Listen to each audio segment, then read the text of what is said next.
Good evening. Good evening. I am audible. I am visible. Yes. Great. Perfect. So we'll wait 2 to 3 minutes and then we'll begin our webinar for today. Current affairs, weekly current affairs, last week of March itself. Good evening. Good evening. Good evening. Good evening. Good evening. Good evening. Good evening. Good evening. I'm good. I hope all of you are good. It's good to see you all again. For the first time on a Tuesday with regards to weekly current affairs. Previously, I used to take GS paper 1, 2. I'll be back with that on 6th. But today we have 8 interesting topics which we have to discuss. A very good evening. We'll wait for everybody to join in.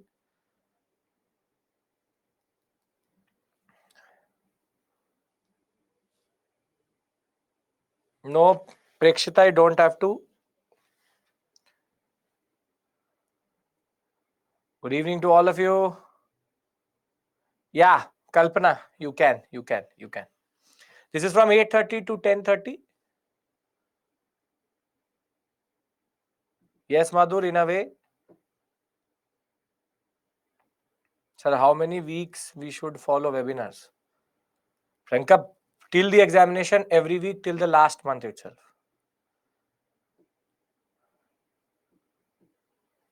Good evening. Good evening. I'll wait 1 to 2 minutes more and then we'll begin.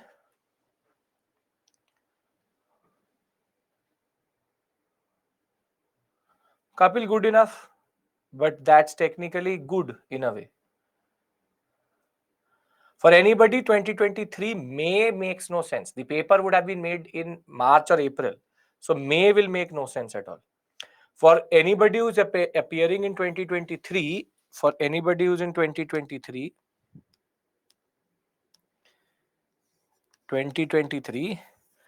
till March, maximum April first week. It is enough. After that, May, how will they print the paper, circulate it, and thereafter also put it, even if they don't do it 1 month before? So 28th May, so therefore 28th April, 1 month if you give to the exam, to the UPSC to make the paper and circulate it to where it needs to go. So a March, April is the last you actually give a lot of attention to in that way. Mains is an ongoing process till you don't clear. See, that is the basic point. Current affairs, till you don't reach the interview, the day till your interview is relevant. Everything.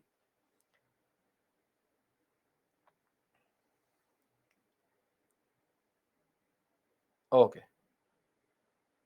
Are all topics? Yes, today is a weekly current affairs. So as you know, on Tuesday, the session is on weekly current affairs, which is all prelims topics. And on Thursdays, the webinar is basically GS paper 1 to mains based current affairs. Okay. So the topics have already been pushed to you. You would already have received the flyer.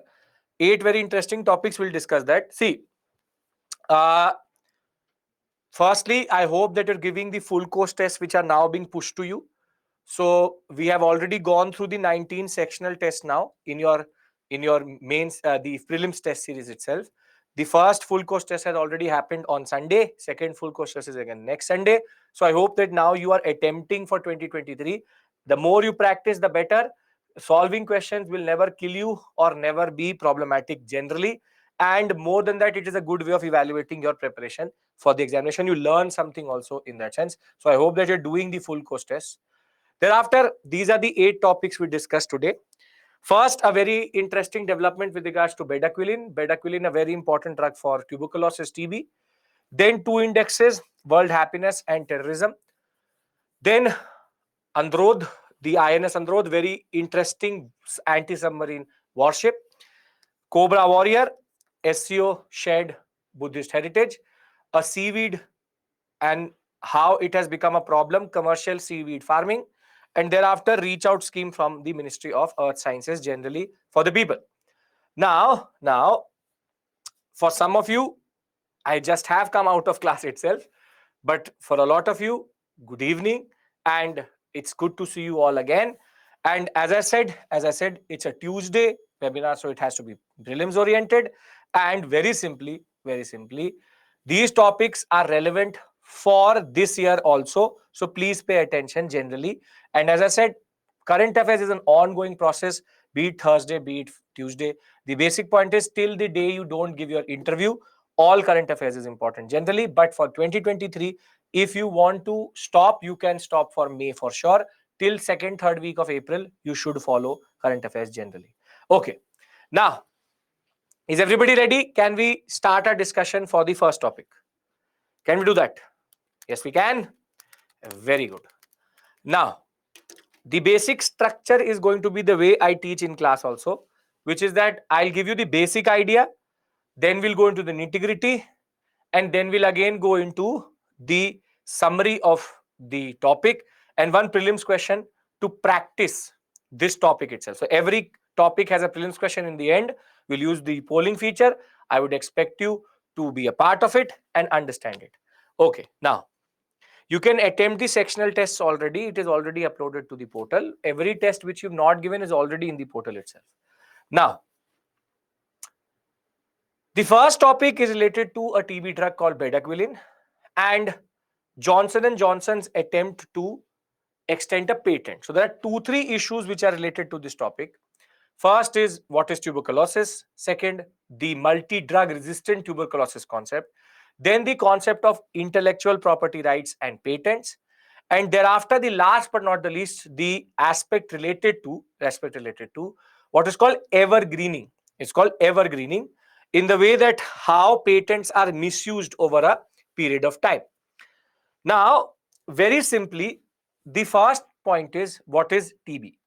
So, tuberculosis is a disease which is not fatal if controlled, which is spread by a bacteria called Mycobacterium tuberculosis.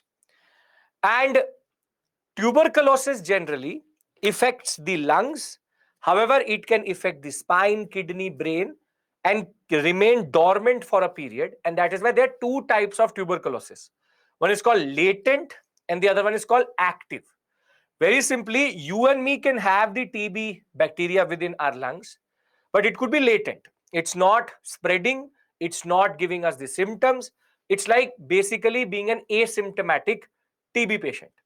The way we had COVID-19 asymptomatic people, the same way asymptomatic TB patient, after a certain point, it can manifest itself as a form of TB. But as of right now, you are just the carrier.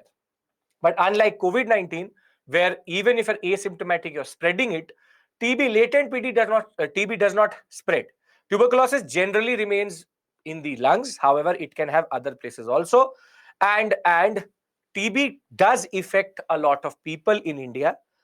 But the most important aspect about TB is that it is something which you can get cured of. It's not a non-curable disease, but there's a very strict regime, because if tuberculosis medicine regime is stopped in between, it technically leads to the TB bacteria becoming drug resistant. More than that, your path becomes even more difficult, and in certain cases, it becomes fatal also.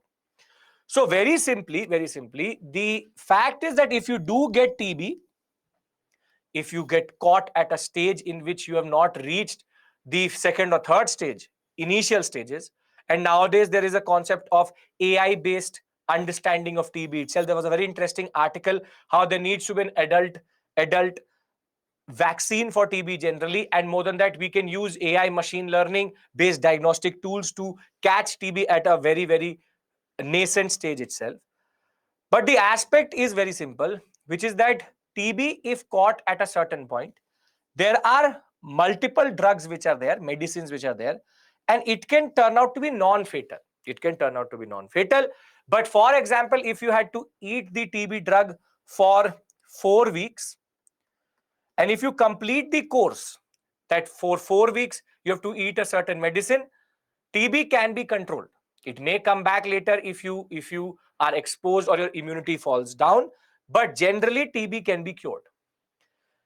However, fatal means death. Death can lead to death. Now, there's also one more case here wherein the for some reason, because of affordability, because of non aspect of compliance with the hospital regime, you cannot go to the hospital for some reason, natural disaster, or generally, for example, something like a COVID-19 pandemic where TB becomes secondary, you are not able to complete this 4-week course. You're not able to complete the 4-week course. Now, please listen to me very clearly, because now I'm moving from TB to the next topic itself, which is that I was not able to complete my course. Now, what happens is that if I was given the drug A, now that drug is not going to work.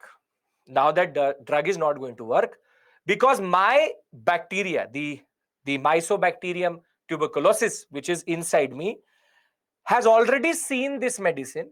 Therefore, it is now resistant to it. It will not work. So next, I will be again given a 6-week regime of another different drug called B, and it may lead to again controlling my TB and curing me. However, if for some reason I again don't complete it, then will B work on me? Yes or no? Will B work on me? Yes or no? It won't. It won't, because again the bacteria has developed resistance to that drug. Now, what happens is some people get affected by generic TB. Some people get affected by what are called multi-drug resistant tuberculosis. Multi-drug resistant tuberculosis. Now, when it is a multi-drug resistant tuberculosis, the course now starts to become more and more difficult. And therefore, from having it in latent form to becoming a TB, this is the list of different drugs which are given to people when they are affected with TB. So, for example, you have first line of defense, group A. If you are able to complete this course, maybe these 3 will work. Now, the first 3 did not work. Then you move to the next set, which is injectable. You have to inject. It's not an oral medicine, but an injectable one. But for some reason, your TB does not respond because from the person you got it, he had multi-drug resistant or at least group A resistant TB. And therefore, you move to group B or C. Now, bedaquiline is a very important drug because it comes in the group D category. Bedaquiline, very simply, is a crucial drug for multi-drug resistant TB patients. People on which basic drugs don't work or basic medicines don't work. This is a life-saving process or life-saving drug itself. It is produced by Johnson & Johnson across the world. It is patented to Johnson & Johnson till July of 2023. And there was a concept that they wanted to extend the patent. Now, if you understand what do I mean by latent TB and the concept of TB and multi-drug resistant, then I explain to you the patent aspect of it, and then we go into the slides itself.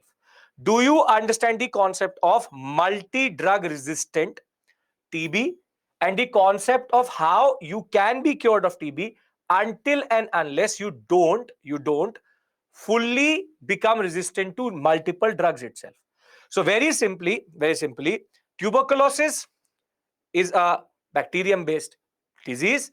It can be cured, but the problem is over a period of time, TB itself has evolved and mutated to become resistant to multiple drugs because people either did not complete the course or did not have affordability or for some other reason.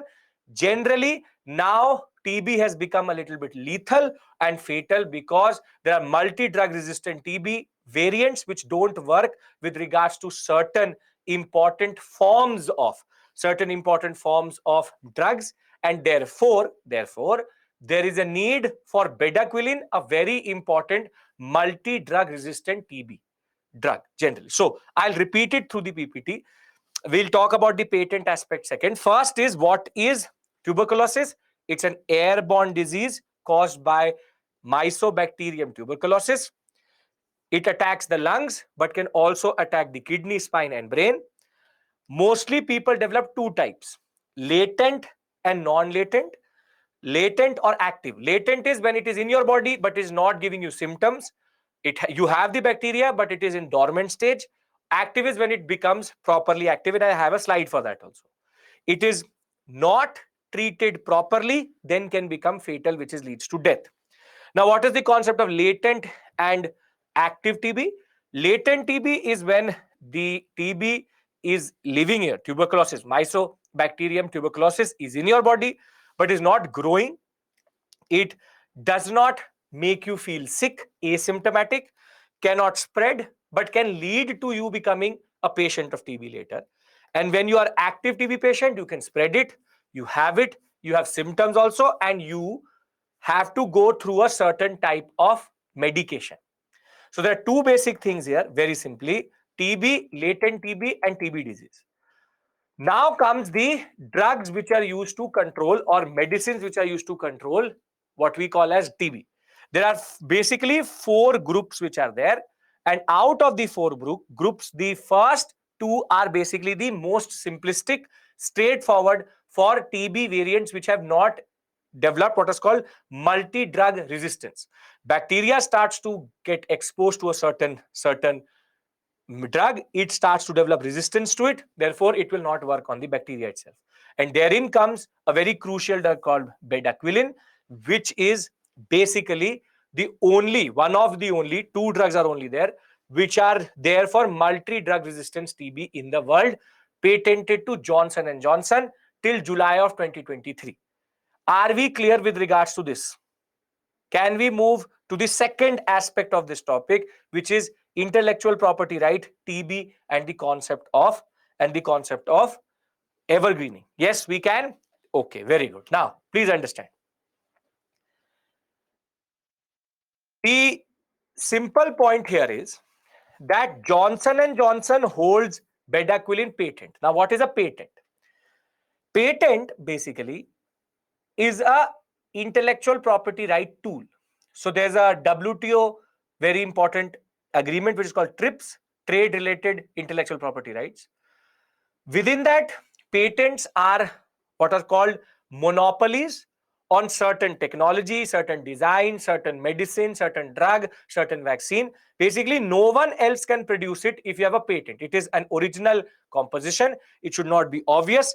And very simply, it needs to be regulated because no one else can produce it. So if I have a patent for bedaquiline, no one else can produce bedaquiline. I can only do it. And because it's a drug which I produced, I have the original composition. For 20 years, a patent is given to any company with regards to a certain, maybe a design, a new type of phone, a new type of vaccine, new type of drug. Patents are very common standard intellectual property rights related safety mechanism, and you can move to court if it's not being complied with. If somebody else, for example Johnson & Johnson, does it and Pfizer is producing it, you can move to court that Pfizer is using a composition which we have patent for. Now, bedaquiline is a very expensive drug for the same reason. For a 4 to 6 week course, it comes to $400. It comes to $400. So if I had to go through the bedaquiline, what we call as drug regime, I would have to dish out close to 5 to 6 lakh rupees just to get the basic medication. Why? Because Johnson and Johnson was the first one to produce this drug itself, multi-drug resistant drug for the multi-drug resistant TB type, and therefore no one else can produce it. So it has a monopoly. So it keeps the price as a certain range. Now there's a data which says that close to 55,000 people in India in the past 5 years needed bedaquiline. Needed bedaquiline.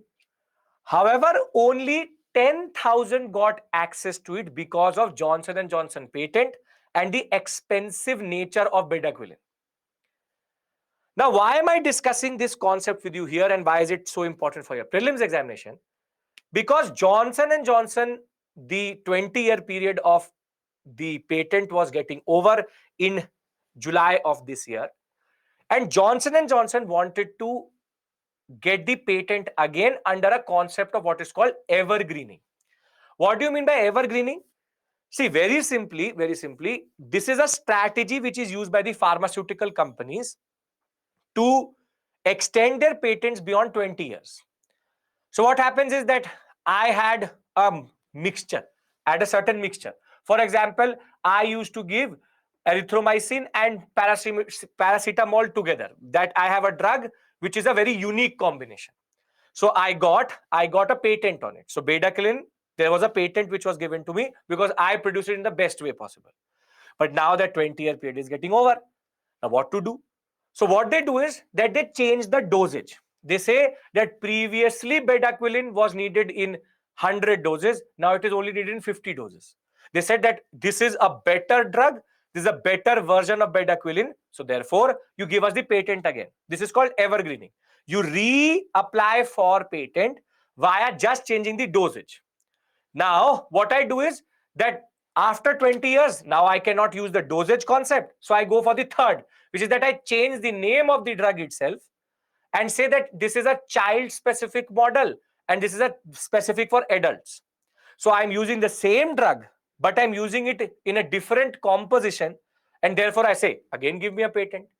So I am trying to get the patent for 60 years in place of 20 years because every time I'm trying to change the concept itself by just not innovating, just using a form of dosage or composition, tweaking it a little bit to show that I am unique.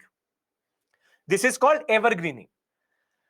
This is what Johnson & Johnson wanted to do when it moved to the registrar, assistant registrar of patents in India, where it said that we have now found an innovative way to take out bedaquiline, it is quilin, to produce what we call as a new type of bedaquiline drug. But in a major victory with regards to India, the assistant registrar has struck down this attempt. India has said that bedaquiline, the way you are producing it, is not unique. It is obvious.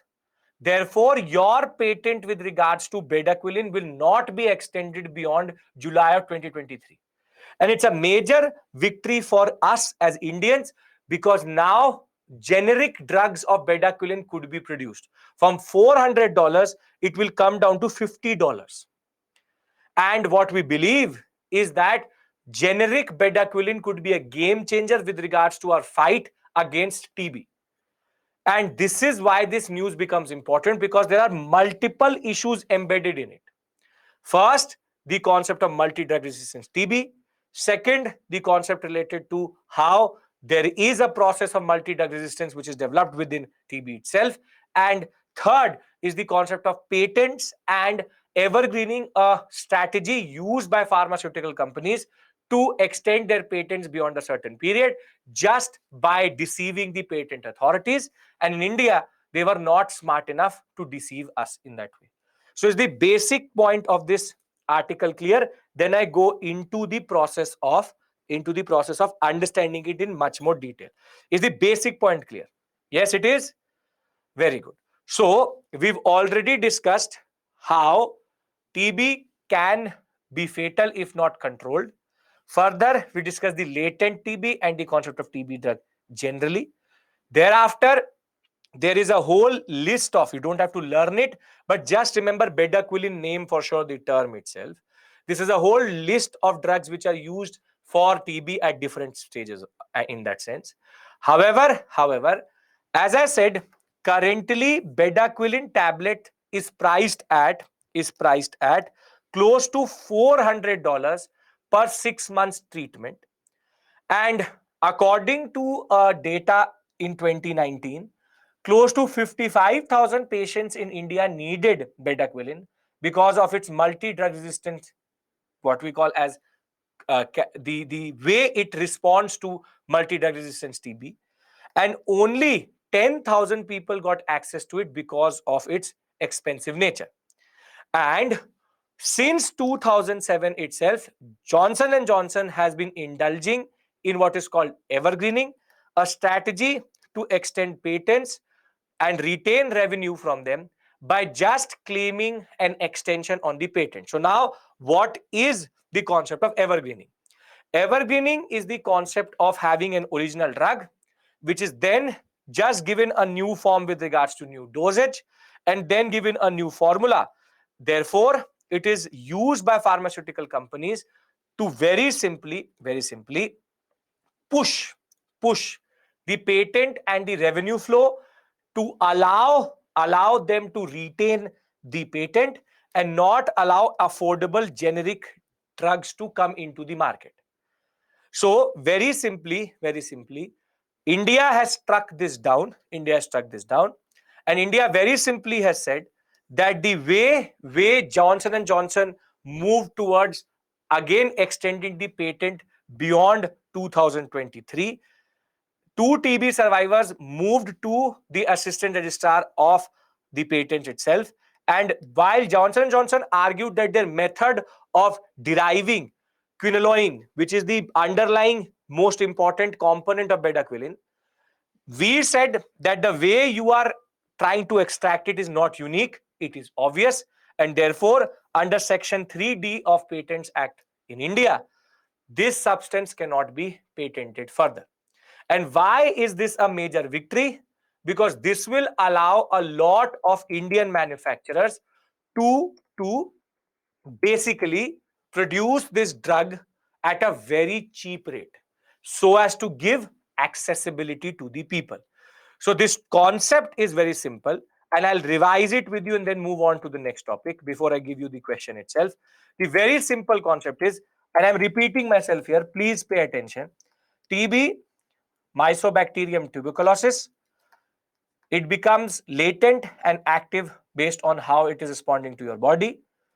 There is what is called multi-drug resistance TB because of the aspect of either not no access or generally the bacterium getting affected by or getting exposed to the drug without it going through the full course itself. In that sense, bedaquiline becomes a very important drug because it is related to multi-drug resistance TB. Johnson & Johnson applied for a patent in India, but that patent was based on the concept of evergreening. Evergreening is the concept of extending the the patent on a drug by just giving it new forms. How iPhone every year comes with the same thing, just they change the camera. So think of it like iPhone 12, 13, and 14. Same thing, just that they're saying that we have done something unique. They are just doing the same thing again and again and trying to argue that we have produced something new. And therefore, evergreening is something which was a standard process in pharmaceutical giants and pharmaceutical companies itself. And India has struck down this attempt by saying that this cannot be patented. Your drug is generic, and now affordable generic drugs will be available in the market. Johnson & Johnson's attempt to extend patent has now been struck down. Is this concept clear? Is this basic idea clear? Yes? Latent TB cannot spread from person to person. Okay, very good. So let's take a question here. The term moxifloxacin, bedaquiline, and delamanid, which were recently in the news, refer to new set of drugs introduced by the WHO to tackle COVID-19 pandemic. A very realistic question.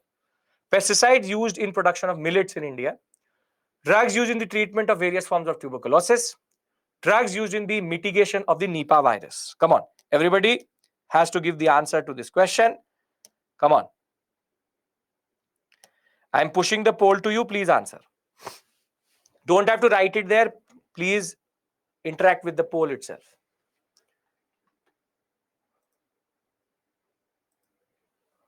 Okay. Come on, come on, come on.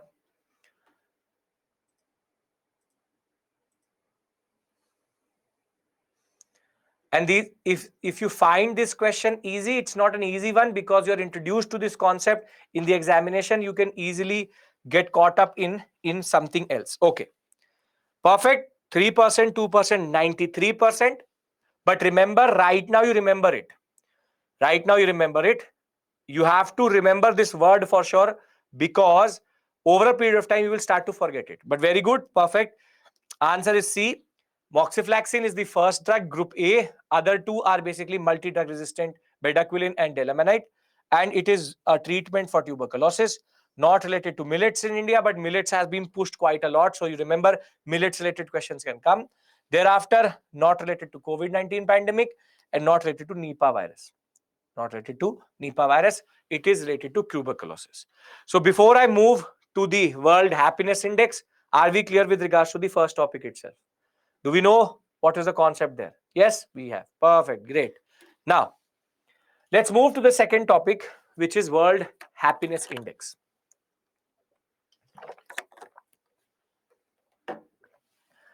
Now, when we talk about World Happiness Index, I'll ask you a very simple question. Are you happy? And the answer to that question is maybe, yes, no.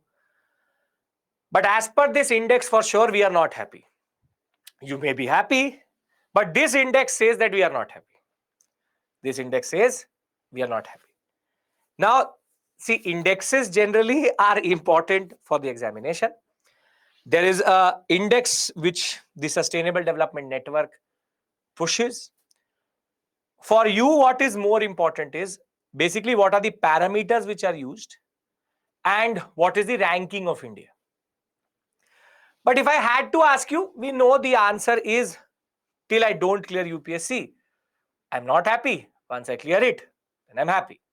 But that is just your basic understanding. This takes other indicators also. But nobody needs to tell us that we are not happy.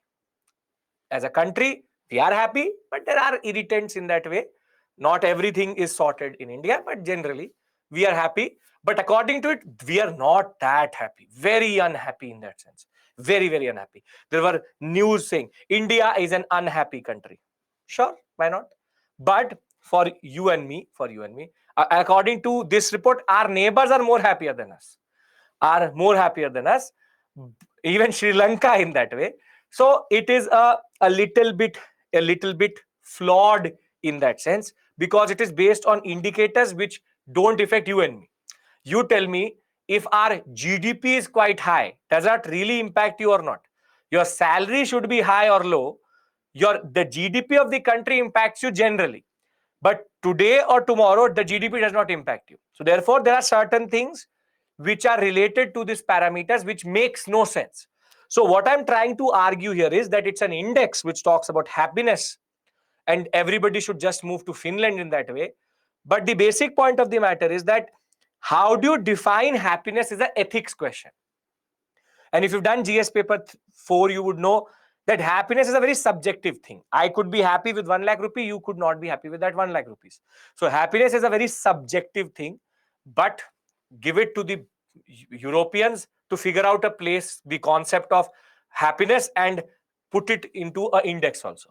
So that is the ironical part about this index, that you and me can be happy, but this index says we are not happy at all. Now, okay. So who releases this index? It is the UN Sustainable Development Solutions Network, which releases this report. This is a very basic question which can come in the examination.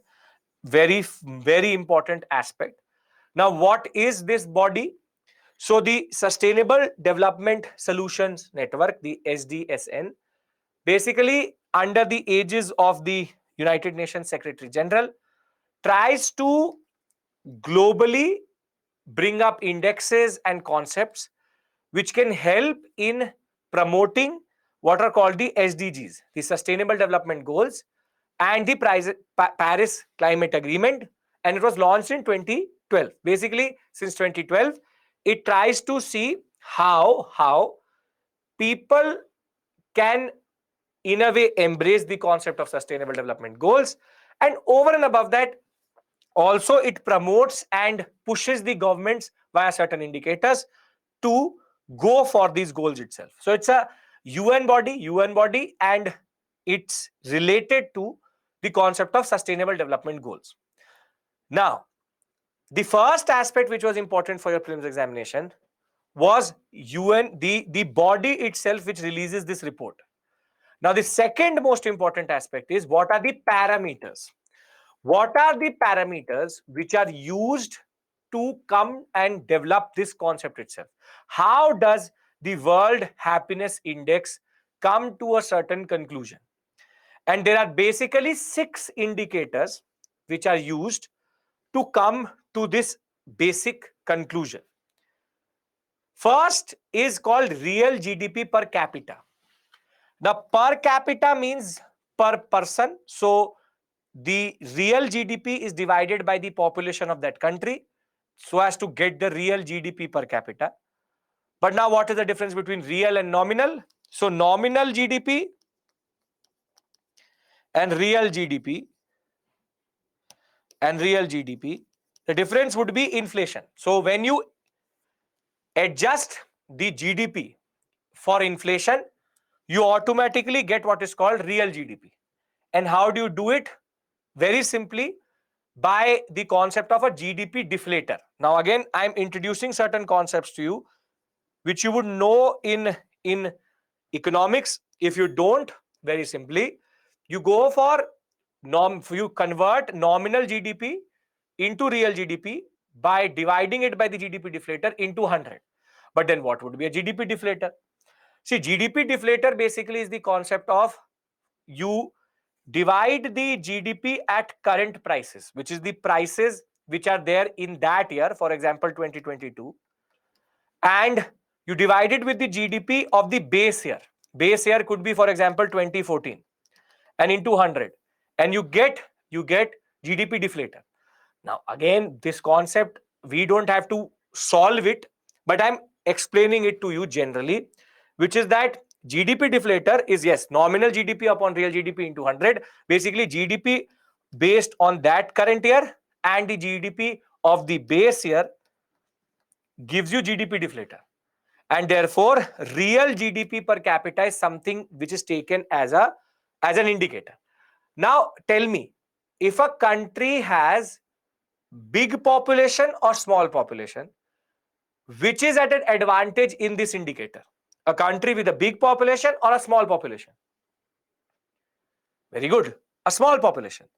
Very simply, if your GDP is quite big and your population is low, automatically this indicator becomes skewed. So now we're discussing world happiness, but you see how this indicator is skewed and abstract and makes no sense, because for a country like us, we have a very big GDP, but we have a very big population also. So per capita will come very less. Whilst, for example, Finland has a very big GDP, but has no real population. So therefore, its per capita is going to come quite a lot. So this is why I'm telling you this index is in itself flawed, because it is based on certain aspects which makes no sense. Now, so do you understand the concept of real GDP per capita? How is it actually flawed? How it's actually problematic in that sense? Yes, you do. Great. Now, you don't have to get caught up in the GDP deflator concept, but very simply, nominal and real GDP, the difference is inflation. You could be getting more money right now, but if there is more inflation, it makes no sense because money loses its value. So therefore, real GDP is as per the base year, which comes out of the GDP deflator. Okay. Now, the next is social support. Now, again, they don't define what is social support. But again, in a country like India, which has a very big population, social support, be it by the government or the private sector, will again be warranting. Because if Finland has to give each and every person 100 rupees, it is a very easy task, because it's a small population and it's not spread across a geography like India. But in India, if 100 rupees was to be given to a person at least 30 rupees would be spent in giving that person 100 rupees. So therefore, social support is something which is used as an indicator, but again makes no sense for and a country like India. Further, healthy life expectancy. Now, this is a true indicator, but again, in third world countries, countries which had gone through colonial experience, these European countries which are happy are the ones who created the context in which we don't have healthcare, we have poverty, we have inequality. Why? Because you exploited us. So if you are the one who are happy because you made us unhappy. So again, healthy life expectancy. Again, big concept, but for a country like India, there is again a problem. Because how can you expect healthy life expectancy? Japanese life expectancy 99. In India, you don't survive after 75. Why? Because in India, there are issues. Who created these issues? There's a major systemic issue that we already started minus 100. You started at 100 because you looted us. It's not that we push everything to the British. But generally, if you're talking about indicators, historical experience is not taken into account. Nobody cared about Finland. Nobody cares about Sweden. Nobody really cares about them, except for these Instagram influencers who go there for that aurora lights.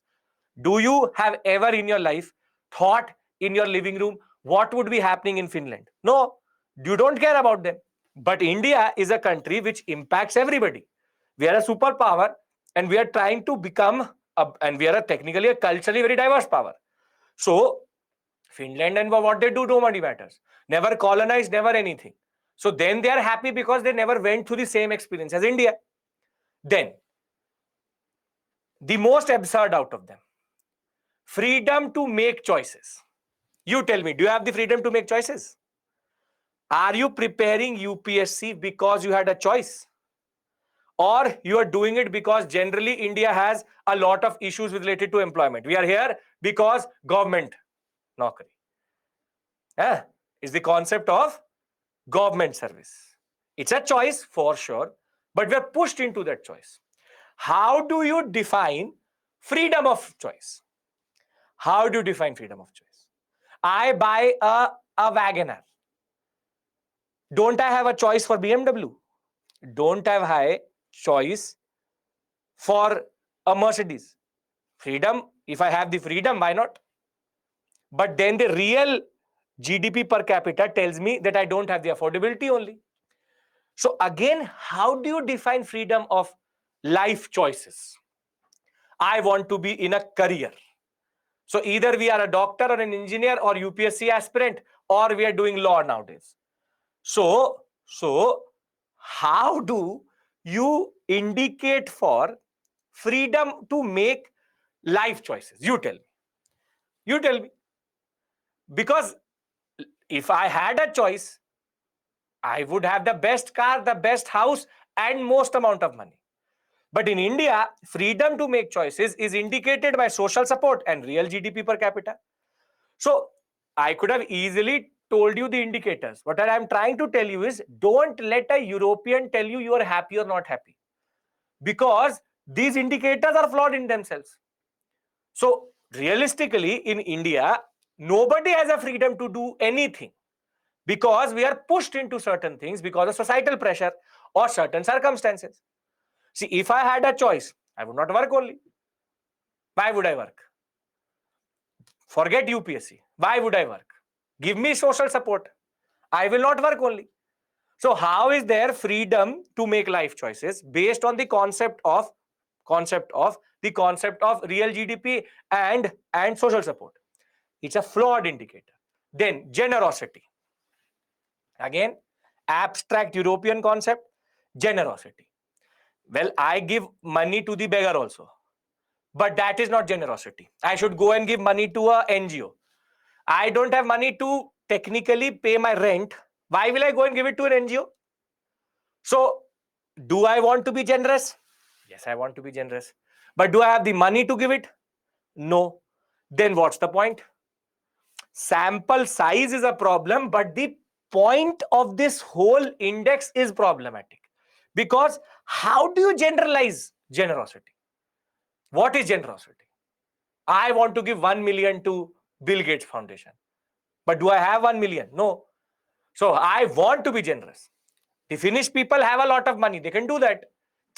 Simply, generosity means philanthropy, charity. In India, we all do charity.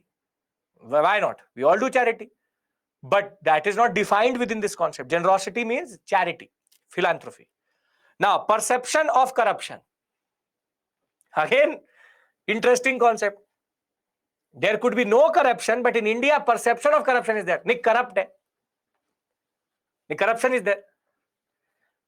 Perception of corruption. A country, for example, Pakistan is their country is the best. But perception of corruption will tell you totally different thing. According to perception of corruption, Pakistan is the best country itself. Will the people ever say that my country is useless? The basic point of the matter is, how do you say that perception of corruption is not subjective? Are you getting my point here? All are subjective indicators. All are subjective indicators. I never got caught by a policeman. So according to me, no corruption is there in India. But I get caught not wearing a helmet, but I give bribe to the policeman so as to escape 1,000 rupee challan, and then I say, "Nee, corruption to hai. Corruption there is in India." You are doing corruption. In order to evade the law, you gave that person a bribe, and then you say, "No, corruption is there." So perception of corruption is about how you look at the concept itself. So generally, it's a flawed indicator. It's a flawed indicator, and that is why when you get this data, 6 years in a row, Finland, happiest country, thereafter Denmark, and then Iceland, and nobody lives in Iceland only. Thereafter, there is a new entry, 20th spot, Lithuania entered. The most unhappiest country is Afghanistan. Before that, it is Zimbabwe, Sierra Leone, Lebanon. They don't have anything to it. Why won't they not be unhappy? But what is more indicative here is this, that India in 2022 was 136 out of 146. And this time it is 125th out of 136 countries. And we are behind Nepal, China, Bangladesh, and Sri Lanka. What is the joke here is this. What is the joke? Here is China. But the Chinese can't say that they are happy or not happy because they'll be shot. So how do you put a China in front of India? Mass surveillance. People were on the roads because of COVID-19, what we call as lockdowns. People can't say anything, no freedom of press. Their leader is a dictator. Their Communist Party of China is nothing but a fascist party itself. And then you say China is happy. And Sri Lanka, everybody on the road. No, everybody is happy. Perfect. No issues at all. So very simply, I could have easily given you this concept. This is the parameter. This is the point. What I am trying to say is, this index is used to criticize India. This index is used to criticize India. But do you think that that criticism holds any ground? You tell me. Does it hold any ground? No. It's a very European thing. Let us create an index for happiness also. Happiness is subjective. All indicators are subjective itself. So, very simply, when there's a question which comes maybe in the mains examination, don't sway into the report. Yes, India is not happy. It's a useless index, because we as Indians are in a developing country. We are the emerging nation. We are a superpower. We may be happy or unhappy, but we are the future. So by demeaning our happiness via indicators which make no sense, what are you trying to do? So yes, we are not generous. We don't want to be generous. We are generous with Pakistan. What does it do? We are generous with China. What does it do?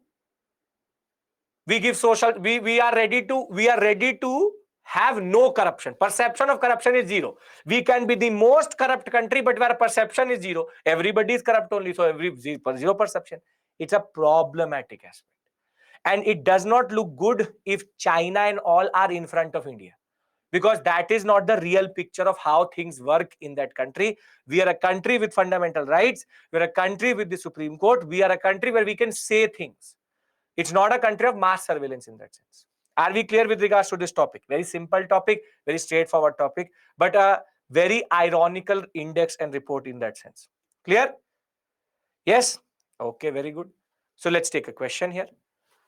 Consider the following: real GDP per capita, social support, generosity, mean years of schooling, perception of corruption. Which of the above are the parameters of the World Happiness Index 2023?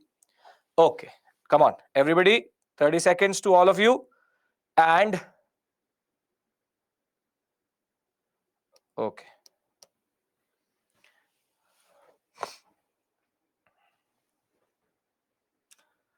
What? Yeah, the SMEs, Bimal is said right. What's the point fighting against this index? They will say we are not happy with the index only. It's a happiness report. Doesn't matter. See, China, when Pakistan can say that India is perpetuating terrorism, anything can happen. Hypocrisy can go at any level. This is still a report only.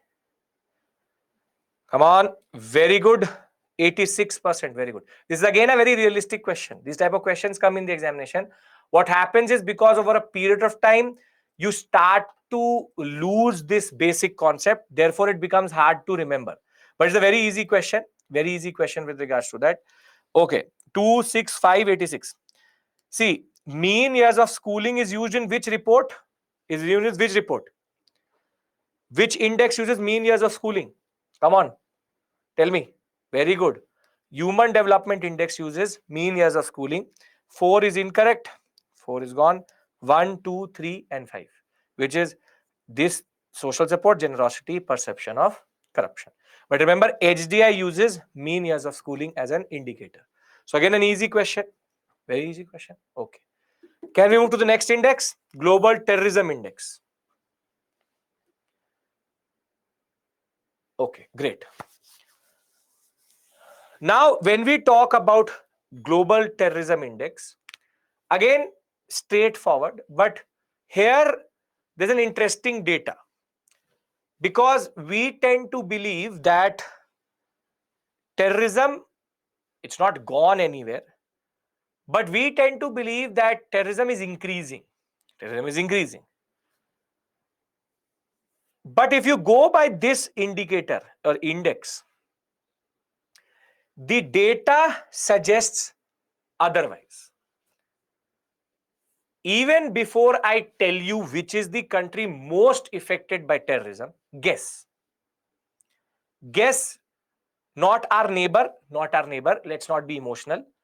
Use your mind. Most affected by terrorism. Very good. Perfect. Great. Afghanistan. See, if a terrorist organization is running your country itself, obviously it will be affected by the most amount of terrorism. India is affected. Sure. Here, Pakistan is above India, obviously. But Afghanistan is the country which is affected the most. And obviously, the Taliban has taken over. So the first spot will go to the country which is affected by terrorism the most. But what is more important in this report is that it is showing, now listen to me, it is showing that lives lost, which is people dying of terrorism, has gone down since 2015.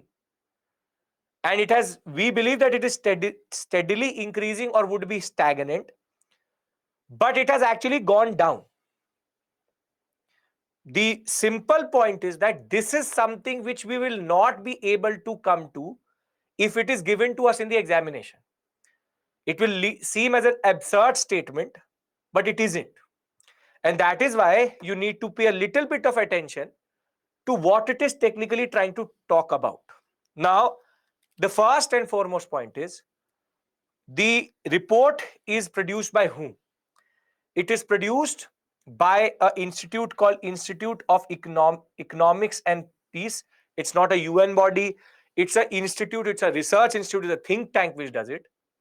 And it produces it through a tracker.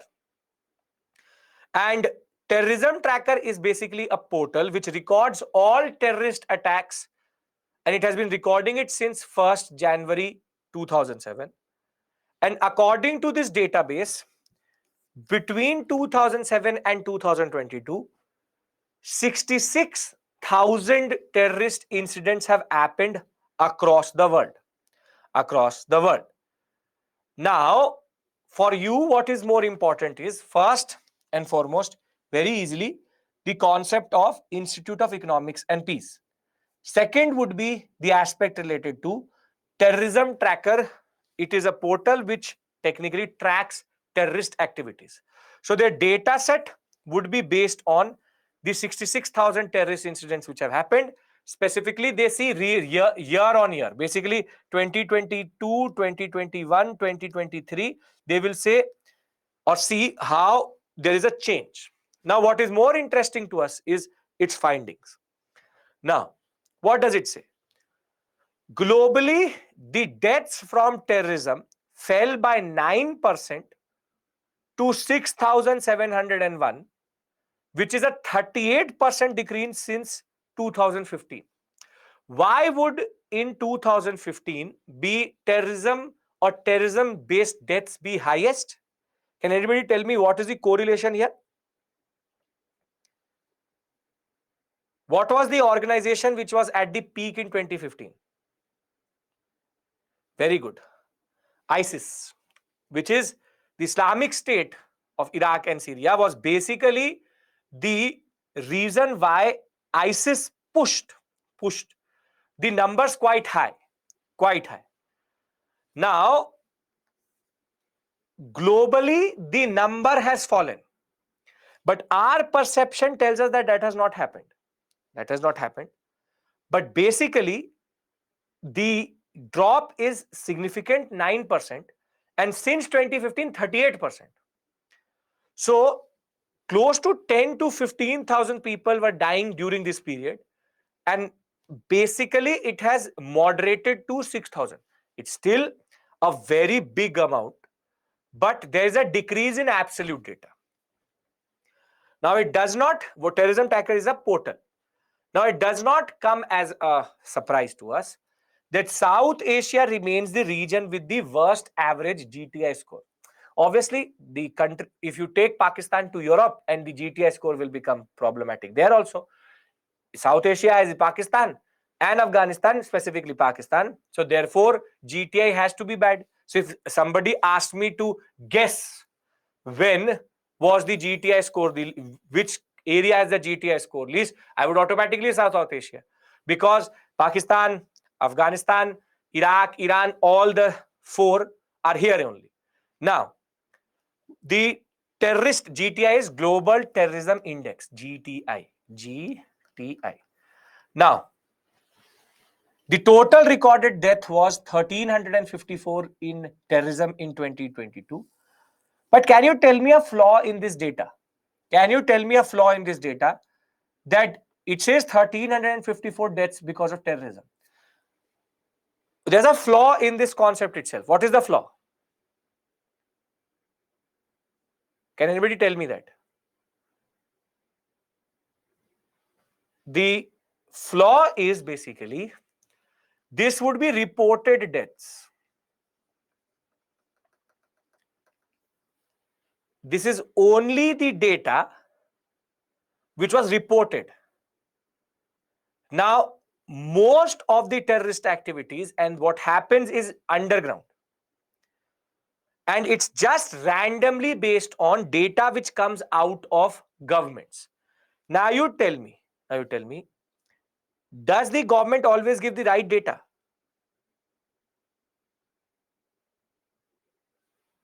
No.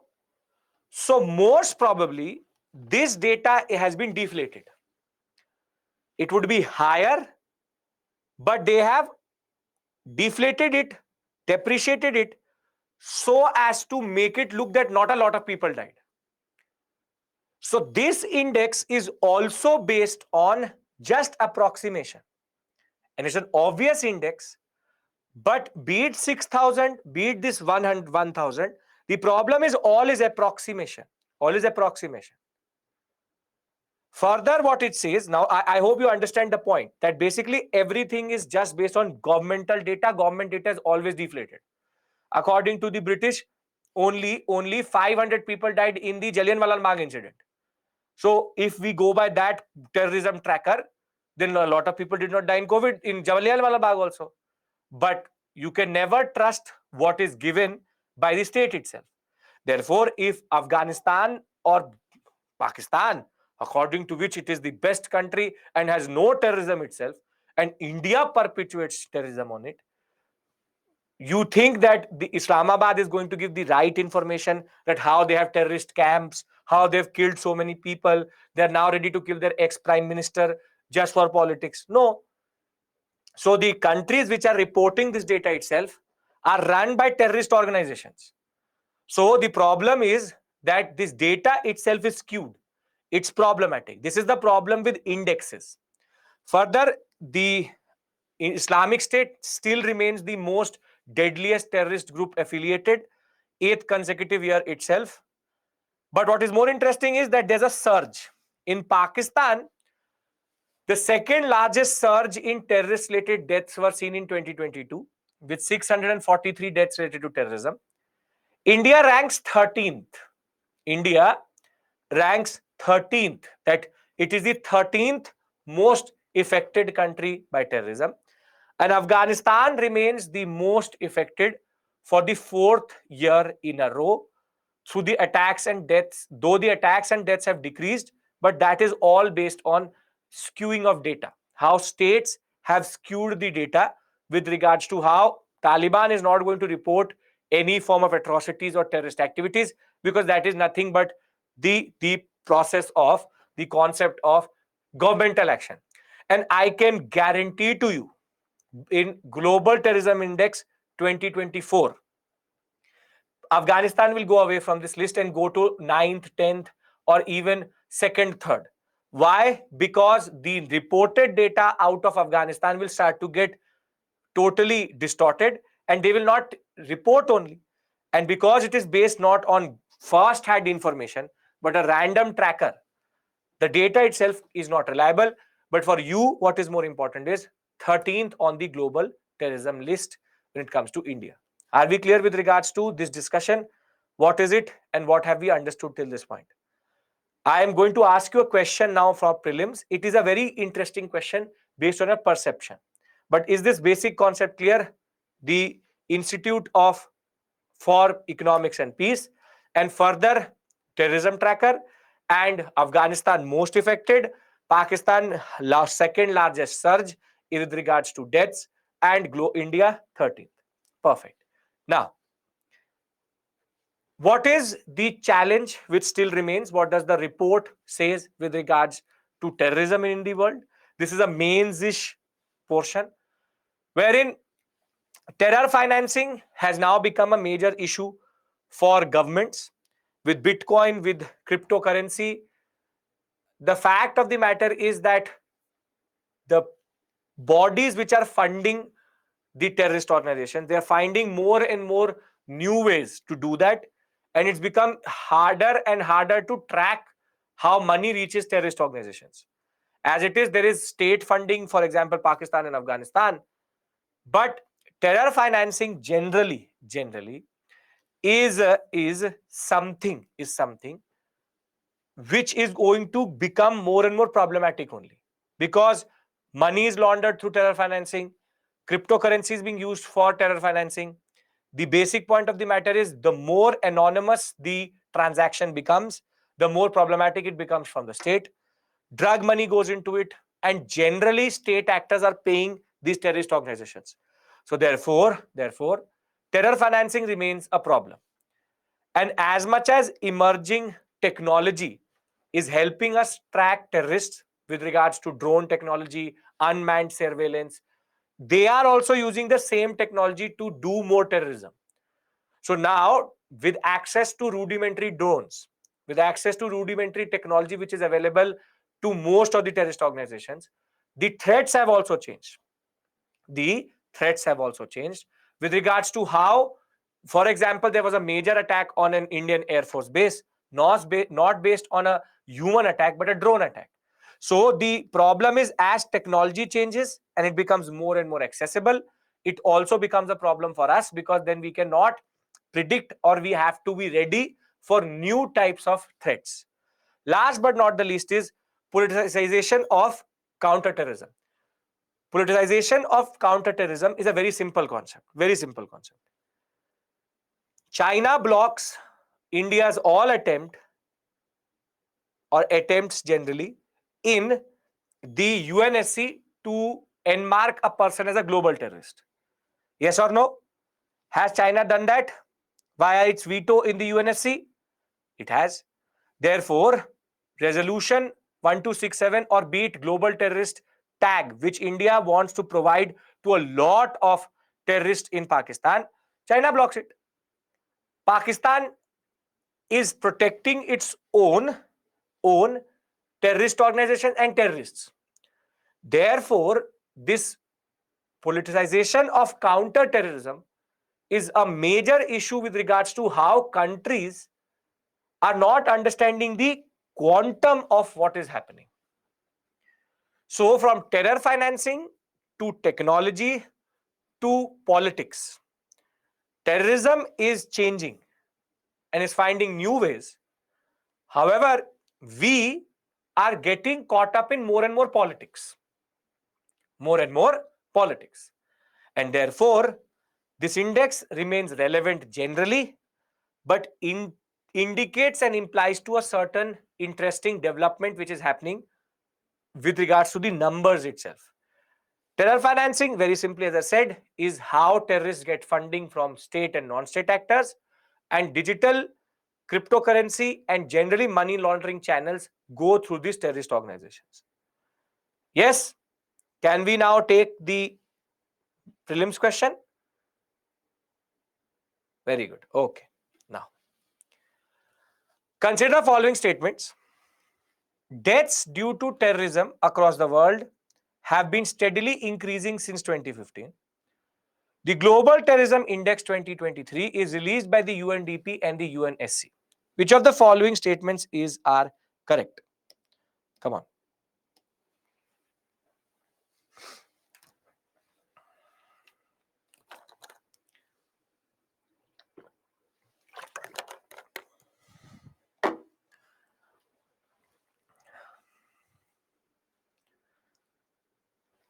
Come on, come on, come on, come on.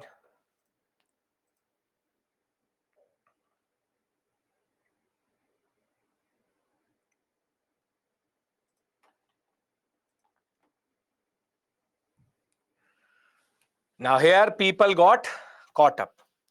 19, 8, 12, 61. 61%, totally correct. But it is here that I am interested in who marked A and C. Who marked A and C? See, very simply, this seems as correct. But according to the Global Terrorism Index, this is not correct. It's saying has been steadily increasing, but there is a 9% drop. So you are answering this question with regards to perception. So there's a 9% drop and 38% decrease since 2015. This is how they can use this data as a question in the examination. So this is an incorrect statement. And this is also incorrect because it is not released by UNDP and UNSC. Seems correct. But again, Institute for Economics and Peace. So very simply, see, GTI is not mentioned. Now what you are doing, Jinal, is called a disease in UPSC, overthinking. You are overthinking. Okay, GTI is not mentioned. Then what is your source to say that it has been steadily increasing? You tell me. Jinal, come on. No, I get your point. That's a very good question. You marked it correct. Perfect. But for anybody who's thinking on that lines, if you don't think that the first statement is correct because GTI is not mentioned, or is correct rather because it is not mentioned, then what is your data to say that it is increasing? Whatever you see in the news, very good. So you see news of France, Germany, India, Afghanistan, Pakistan. You see close to 191 news channels that you track each and every country. Do you? You don't? So very simply, you are doing it on your perception. But according to any given data, and the most reliable data being Global Terrorism Index, it has to be the only way we think of this question. As it is, when they're having a second option with regards to Global Terrorism Index, you automatically link that up with the first statement. This is why I gave you this question, because there is no other data except for the GTI, which is Global Terrorism Index. It is only terrorism tracker which technically gives us the data with regards to this aspect of the what we call as terrorism. Clear, everybody? Can we move to the next topic? Yeah, by looking at the second option, you can come to the first one. Very good. Now, very easy concept, very straightforward concept is INS Androd is an anti-submarine warship. Now, this ship, which was launched at Calcutta, made by the Garden Reach shipbuilders and engineers in Kolkata. INS Androd is basically a what we call as anti-submarine warfare shallow water craft, but anti-submarine craft, and it is the second in the series of 8 which are going to be launched. Now, what is more important for you is that you just have to remember INS Androd submarine warship, anti-submarine. Now, why is this an important development and why is it very important generally? Because India has a big coastline. And with regards to our exclusive economic zone itself, submarine-based stealth warfare has become very common. And we cannot have frigates or destroyer ships or non-specialized ships looking for submarines, because submarines or anti-submarine warships need a very specific thing, which is that in their hull itself, there needs to be what are called specific sonars, which are not equipped in other ships. Sonars, they're not equipped in other ships. Very simply, sonar is the concept of sending sound waves and bouncing it back so as to get the location of a object in water. So therefore, there is a very specific way in which you find submarines in deep water and shallow water. Deep water is more difficult because of the fact that the depth and the way you find it in the depths of the water is you need very high powered sonars. However, in shallower waters, even continental shelves, where basically you don't expect the Coast Guard to have the expertise, the INS Androd comes into picture, wherein it can sweep this whole sector, and these 8 ships will become the fleet which will make sure that within our exclusive economic zone, the 200 miles itself, nautical miles itself, we don't have submarines of other enemy countries or generally irritant countries. So therefore, it is a diesel driven water jet based. Why? Because they're much quieter. A submarine can also track a ship. So therefore, they don't have proper propeller based concept. They're much quieter ships because they use water jets. Basically, they use water. They take water and push it into the direction they want to move in. So they're propelling water in the direction. It's much easier and much quieter for these ships to find submarines. Primary role, anti-submarine operations in coastal waters, low intensity maritime operations and mine laying operations. They can also track mines in that way. They have lightweight torpedoes, ASW rockets, but more important for us is they have low frequency and hull mounted variable depth sonar. Basically, this is a capability which no other ship technically has, because you need to have it in your hull. In the hull, and you need to equip it with certain specific technologies, which other thing. Or torpedo is nothing but a rocket in a water. Torpedoes, they are pushed into the water, and then they are just nothing but a rocket is in a air. This is in water, right? Okay. Any issues? There should be none. Androdh, anti-submarine warship. Stealth means it is not based on explicit but implicit warfare, not showing yourself, and very what we call as quiet but very lethal warfare. Very simple question. I hope everybody gets it correct. INS Androdh, which was recently in the news, is an frigate, destroyer, and anti-submarine craft or aircraft carrier itself. If you look at it, the answer is on the screen itself. So I hope you don't get it wrong. The answer is given on this screen itself. Come on, come on, come on, come on.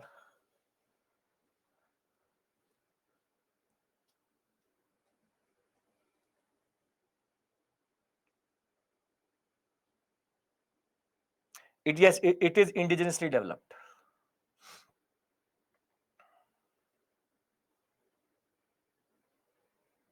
Perfect.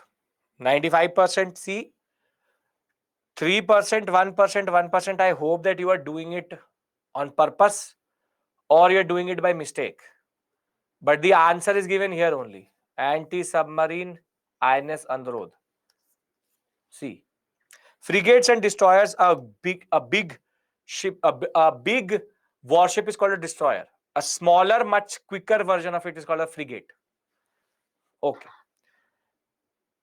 Now, we move to again a very simple and straightforward topic. These are the topics which generally come as very straightforward questions. Exercise Cobra Warrior. Now, again, the basic information you need to know is Cobra Warrior, country with India. There can be other details which I will push to you, but basically all of that is unnecessary. Very simply, for the purpose of your examination, you should be knowing exercises and with which country it is happening. That is a standard thing. For example, Malabar, Cobra Warrior, Yudh Abhyas, these are standard things or standard exercises which you need to know. So Cobra Warrior is with the UK. So the Indian Air Force, along with 145 air warriors, are technically right now, or till 24th, were in the UK with regards to the Cobra Warrior, what we call as exercise. These exercises are important because it allows for the data to be exchanged, people to come together, and generally India and UK can show a certain form of cooperation. It's interesting because we are using Mirage 2000 or C-17 Globemaster, but they are using much more stealthier and much advanced fighter jets, for example, Eurofighter Typhoon or even F-16s. So therefore, it becomes a little bit interesting to see how these different equipments work together.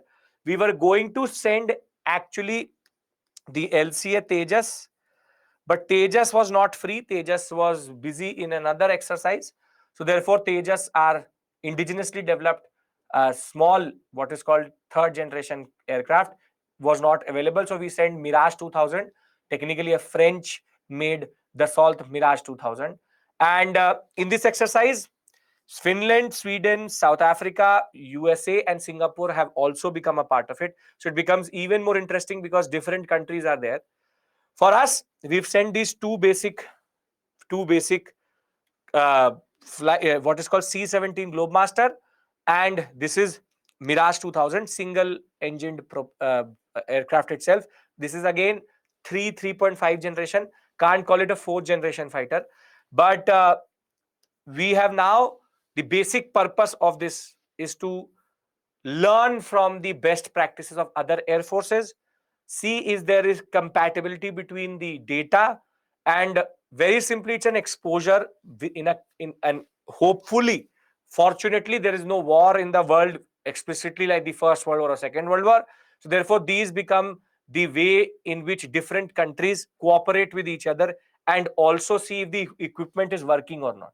So generally Cobra Warrior UK is the most important, and very simply you can expect this type of question generally. Okay.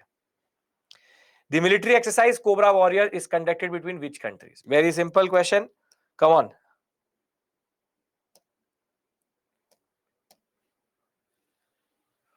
These are realistic questions, but very simple right now. Over a period of time, they will become difficult because you will start to forget this basic data as you go on.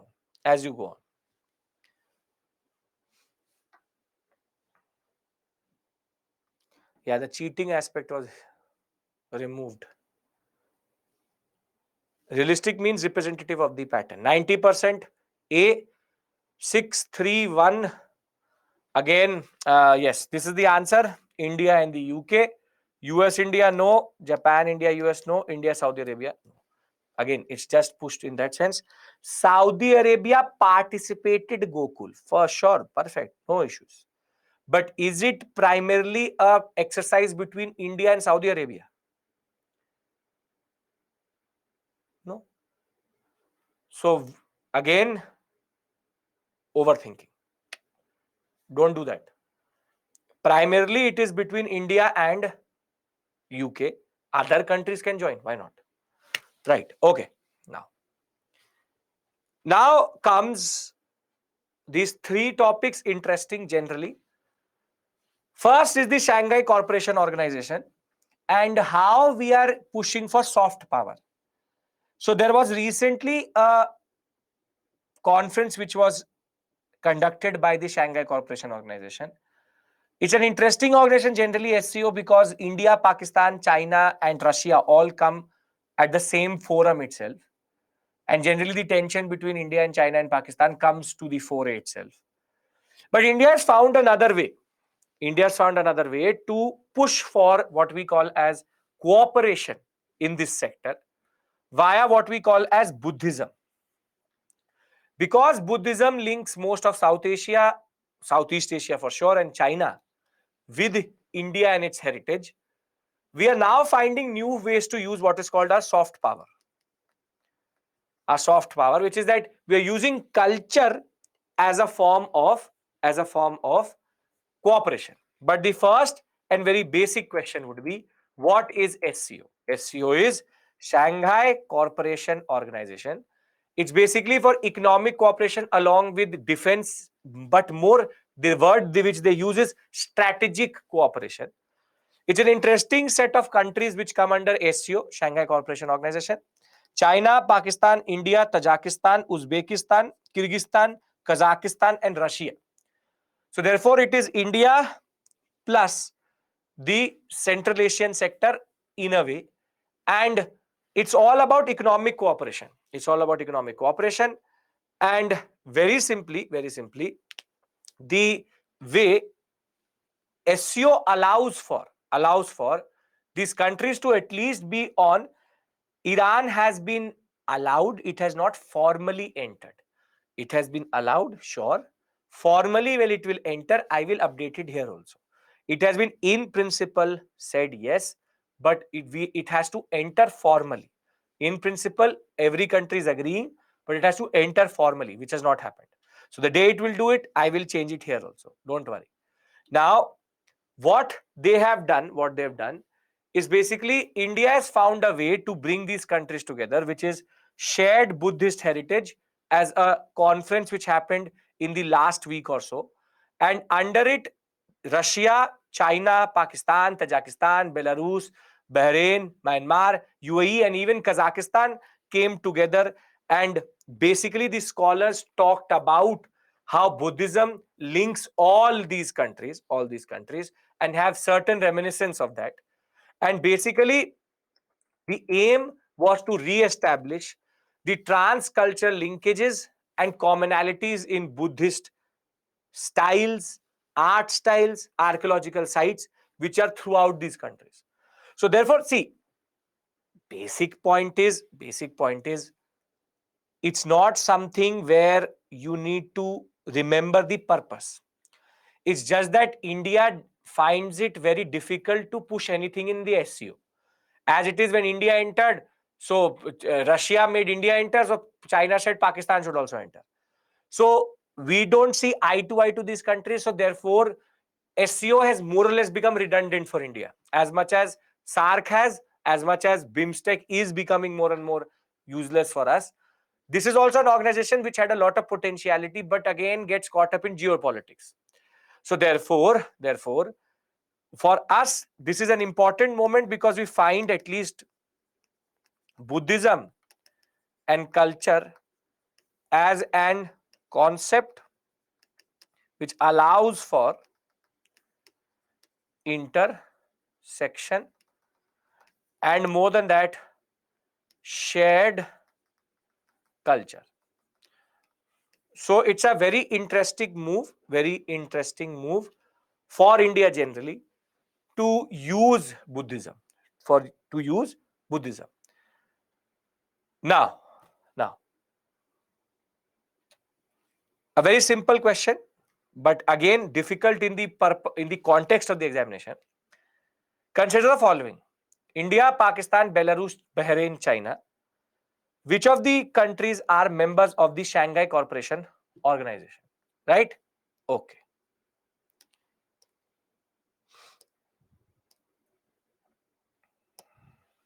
Come on.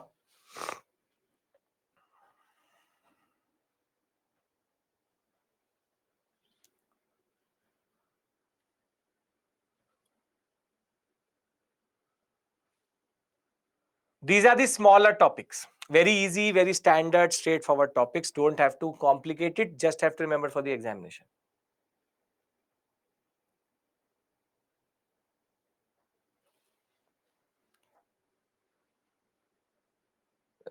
D. 3%, 57B, 9 and 31. Why are you marking D? Belarus? 31% can't be all by mistake. See, the answer is India, Pakistan, China. Does it say anywhere who attended the conference? Yes, Belarus is here. But is it an original member of the SCO? This is why I asked you this question. Bahrain and Belarus attended the session, attended the conference. But if you're marking D, then you're adding Belarus for some reason into this. So D, B is the answer. India, Pakistan, and China, only a list of countries coming together. That this is what happens. This is what happens. Where is China? China did not. Where is China? China is a neighbor of India. China. Come on, you know China where it is. Very simply, simple point. Why did I show you this? I showed you this for the same reason, so as to show you the members of the Shanghai Cooperation Organization. And this is what it's asking: members of the Shanghai Cooperation Organization. The purpose of it is economic cooperation along with strategic, what we call a strategic partnership.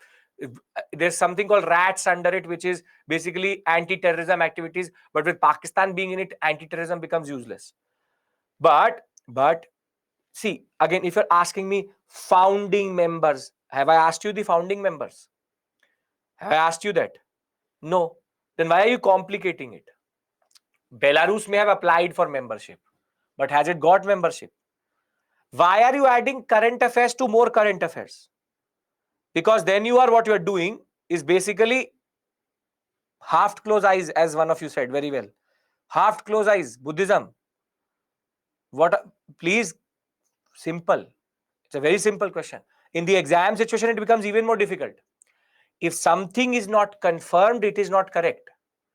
Belarus, anybody else, I want to be a member of the SCO. So you will add my name also into it.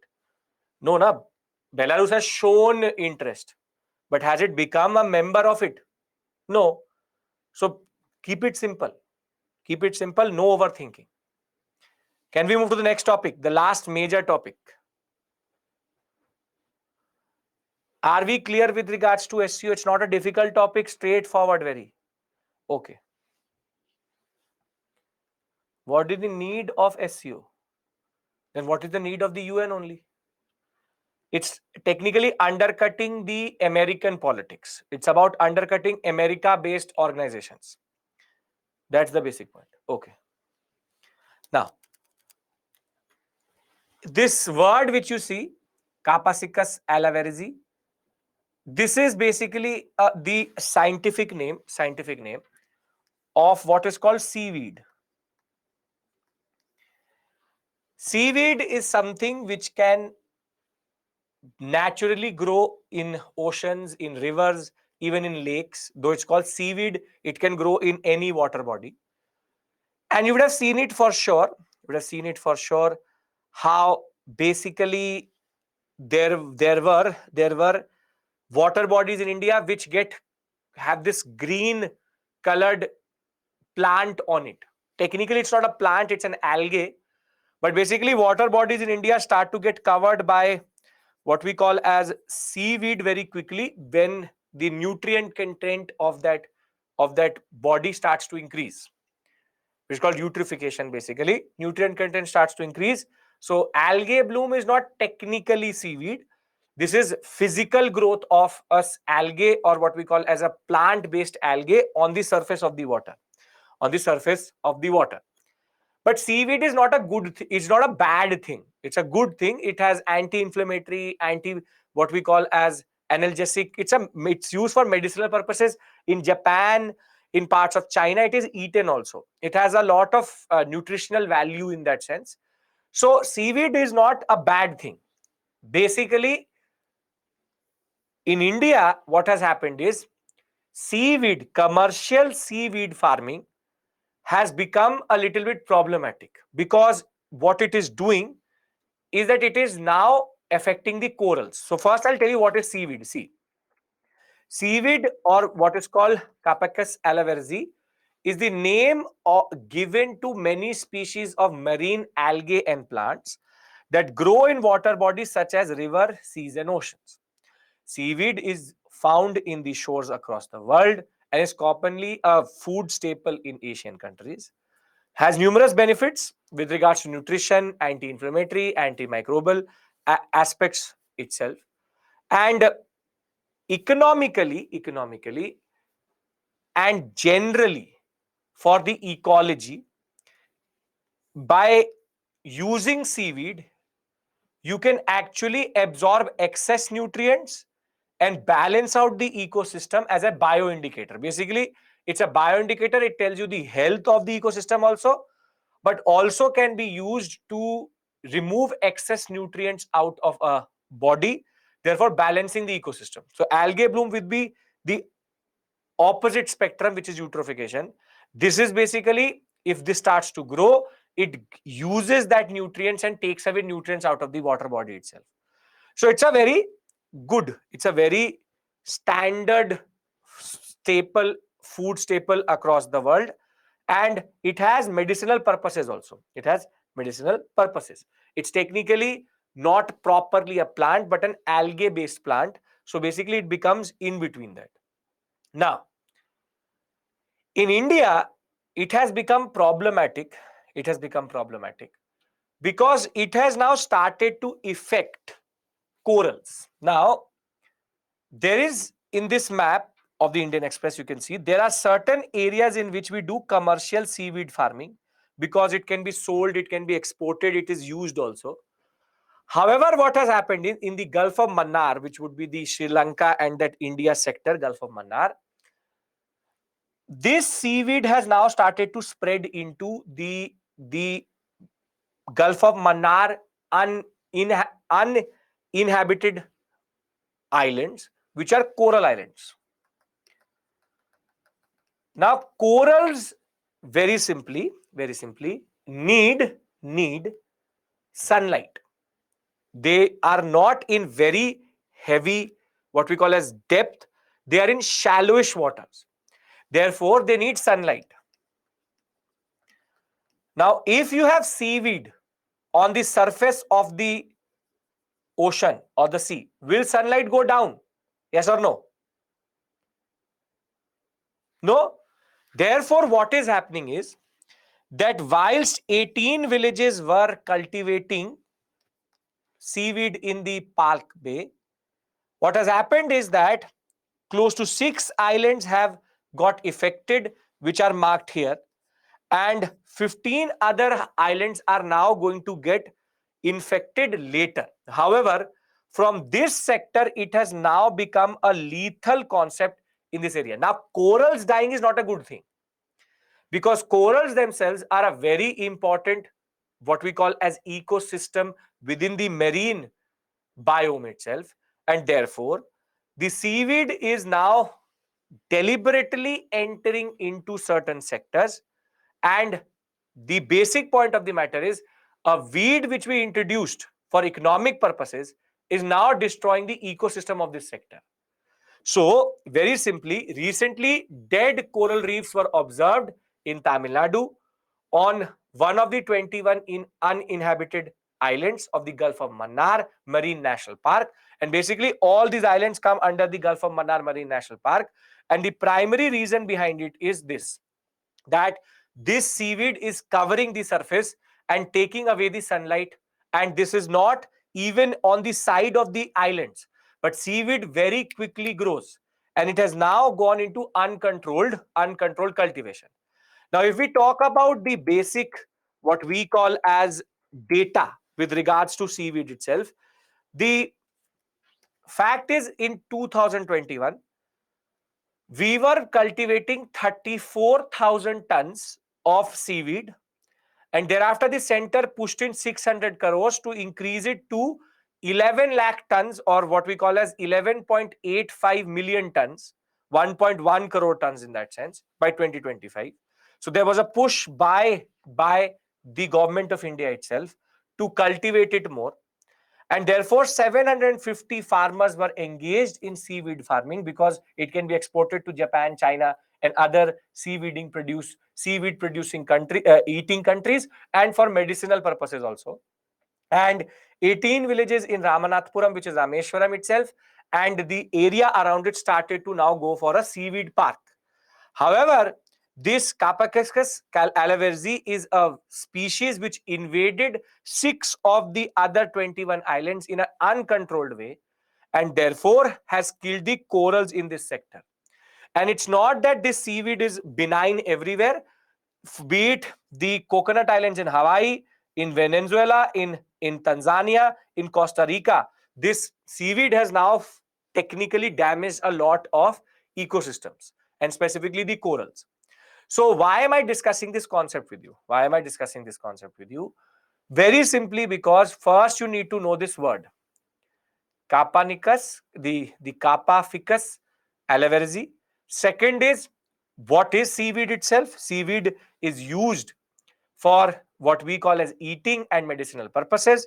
It is common in river, sea, and ocean bodies, and generally has numerous benefits with regards to nutrition, and is a bioindicator, can balance out excess nutrients.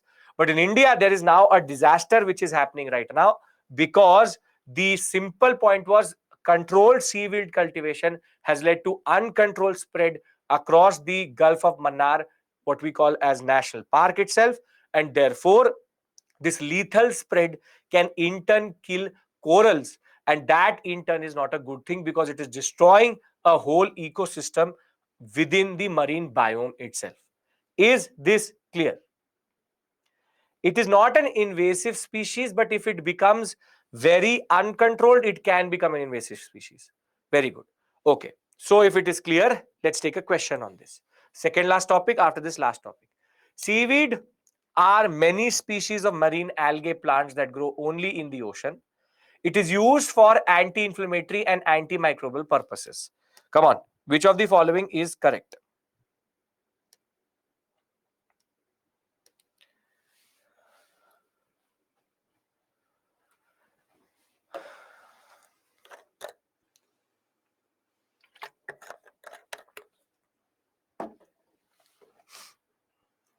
Come on, come on, come on. Everybody has to answer.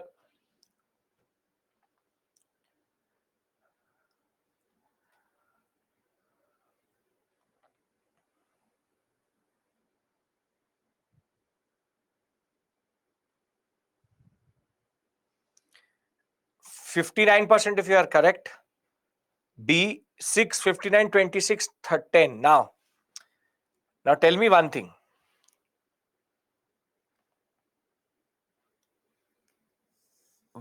The people who have marked both, it says only in the ocean. Incorrect. Does it have anti-inflammatory and antimicrobial purposes? Yes, it has.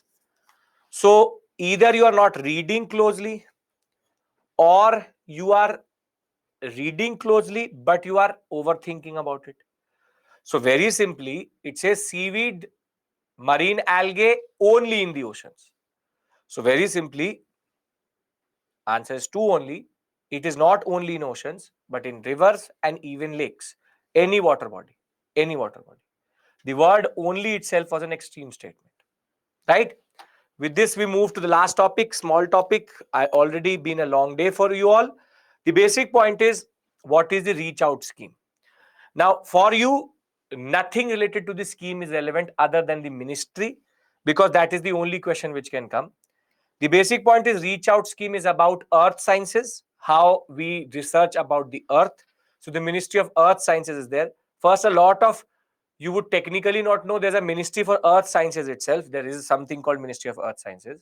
And the basic point of the matter is that the reach out scheme, very simply, is about research and reach out to the people and the researchers across the world to create a very good ecosystem for research and development in India with regards to earth sciences.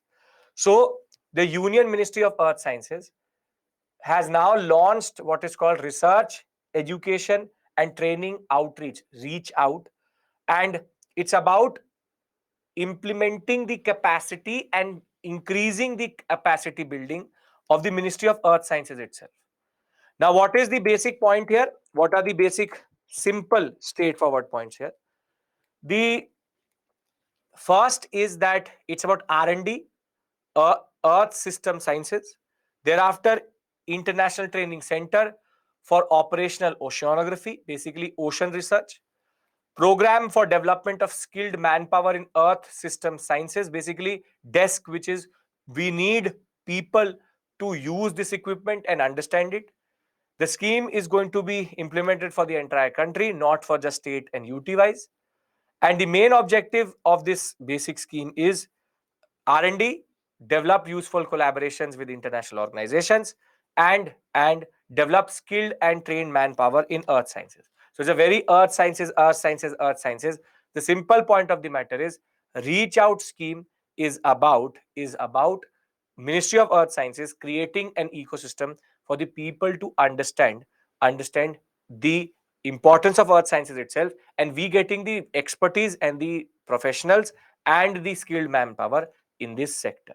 So just remember, Ministry of Earth Sciences reach out scheme, right? The the full form does not match the short form. I don't care, because the government of India made it and they just found this ch somewhere and try to make it catchy. It does not match. That's the government of India problem. For you, what is more important is, it is related to the Ministry of Earth Sciences. So research, education, training, outreach, and it's not making sense with regards to how reach out. Let's go and reach out to the Ministry of Earth Sciences and say, why did you find CH? Does not matter. It's an outreach scheme. They are getting this CH from here, but no issues. They are doing it. They're playing with it. Does not matter to me. For me, what matters is clearing this examination. The fact that Earth Sciences is the one. So I'm going to ask you a question out of this, and this is going to be the last thing we are going to do today. Reach Out scheme, which was recently in the news, has been released by the. Come on. This is a very straightforward, very simple question. Come on. Everybody needs to get it correct. Then only we leave for today. No mistakes in putting the options.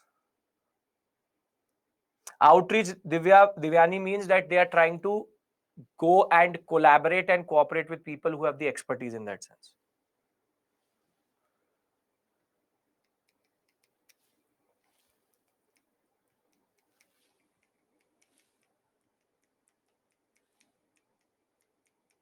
%93, 51193. Very good. Earth Sciences Reach Out scheme, not Ministry of Education.